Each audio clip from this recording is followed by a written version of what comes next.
እዚህ ልክ የቆም ነው እና አፄ ቴዎድሮስ ይሄን ሐሳብ አነሱ። መሳፍንቱ አኮረፈ፣ ካህኑ አኮረፈ፣ እድሜያቸውን ተጋግዘው አሳጠረ። በቃ ከዛ በኋላ ያው አፄ ምኒልክ መጡ። በአፄ ምኒልክ ጣሊያን መጣች፣ ተሸነፈች። የመሸነፏ ምስጢር ቤተክርስቲያን መሆኗን ታቦት ይዛ አውጃ ውጡ ያለችው ለሀገር ዘብቁም ያለችው እቺ ቤተክርስቲያን ነበረች። ጣሊያኖች አሁንም ካቶሊኮች ናቸው፣ አኮረፉ። ተመልሰው ተደራጅተው በአፄ ኃይለ ሥላሴ ያደረጉንን ታውቃላችሁ። ምንም ቢሆን ያን ዘመንም ቢሆን ቄስም ተዋግቶ ነው፣ መነኩሴ ተዋግቶ ነው ያገር ደንበር የተከበረው አይደል እንዴ? እነ ብፁዕ አቡነ ጴጥሮስ ተሰውተው እነ ብፁዕ አቡነ ሚካኤል ጎሬ ላይ ተሰውተው ስንቶቹ መነኮሳትና አባ ወልደ ትንሣኤ አርበኞቹ ነው አገር የተረፈችው። ለመሸነፍ አሁንም ቤተክርስቲያን መሆኗን አወቀች። በዛ ዘመን ታሪክ እንደሚነግረን በ1932 ዓመተ ምህረት እንግሊዝ ፓርላማ ላይ ኢትዮጵያን ለመቆጣጠር ኦርቶዶክስን ቀድሞ ማጥፋት፣ ይሄ በፓርላማ የተነገረ ታምኖ የተደመደመበት። በዚህ መልኩ አሁንም ጠላቶቻችን በዙ። ተሸንፈው ሄደውም ስራቸውን አላቆሙ። እንዲህ ከምናደርግ ለምን የራሳቸውን ልጆች አንመርጥም? ለምን ሰብስበን አናሰለጥንም? እግዚአብሔር የለምን ለምን አናስተምርም አሉ። ኢህአፓ መኢሶን ምን አላት? እንግዲህ አባላት ካላችሁ ቅር አይበላችሁ። ኢህአፓ መኢሶንን የፈጠሩልን እና አሜሪካ እና እንግሊዞች አይደሉም?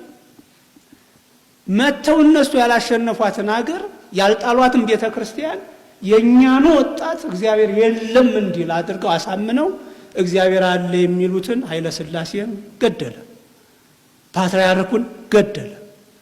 ይሄ የመኢሶን የኢህአፓ ስራ ነው፣ የደርግ እንዳይመስላችሁ። ደርግ ከነሱ ሐሳብን ወረሰ እንጂ እሱ አይደለም ይሄን ሐሳብ ያፈለቀው። ሐሳባቸውን ተሸከመ፣ ኢህአፓንም መኢሶንንም አወደመ። ሐሳባቸውን ግን ይዞ ቀጠለ። ይሄው መሪዎቿን ገደለ። በዛን ዘመን የገዳማቱ የአድባራቱ የጋሻ መሬቶች አርቆ አሳቢው ብፁዕ ወቅዱስ አቡነ ቴዎፍሎስ አዲስ አበባ 4 ኪሎ ፒያሳ ላይ በድሬዳዋ በሐረር ያሰሯቸውን ፎቆች ሳይቀር ወሰደ። እኛ የደከምነው እኛ የተፈጠርነው ይሄ ስራ ተሰርቶብን ነው። ስለዚህ ከዛ በኋላ አመጣጣችን እንደምታዩት ነው። ማን ተቋማዊ እንክብካቤ አግኝቶ የመጣ ካህን አለን? በእውነት በግል ጥረት አይደለም። ለምነን አመት እስከ አመት መቀየሪያ ልብስ ሳይኖረን ቀይረነው እኮ አይደለም የኛ ጨርቅ ከሰውነታችን የሚጠፋው፣ አልቆ እኮ ነው። ቤታችን መቃብር ቤት፣ መማሪያችን መቃብር ቤት፣ እንደ ሰው አንቆጠር። በዚህ መልኩ የመጣ ካህን እንዴት መሪ ይሆናል? እኔ የመጣሁበት መንገድ ሌላ፣ አሁን የተቀመጥኩበት መንገድ ቦታ ሌላ ነው። በእውነት ይሄ እኛን እንድትጠሉ የሚያደርግ ሳይሆን እንድትቆጩ ግን የሚያደርግ ነው። ያ የይዞታ መሬቷ ንብረቷ ከተወሰደ በኋላ የተፈጠረ ችግር ነው እንጂ የጥንቱ ሊቃውንትማ እነ እስትንፋሰ ክርስቶስ እኮ ናቸው። እና አባ ጊዮርጊስ ዘጋስጫ እኮ ናቸው። እና አቡነ ኢየሱስ ሞዓ እኮ ናቸው። እና አቡነ አሮን እኮ ናቸው።